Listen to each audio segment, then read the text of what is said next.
ఈ రేవంత్ రెడ్డి మాటలు కానీ హ్మ్.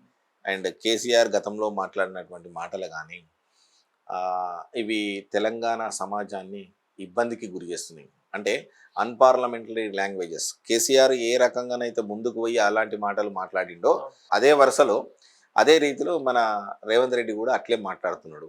ఇటువంటి పదజాలాన్ని అసలు ఎలా చూడొచ్చు?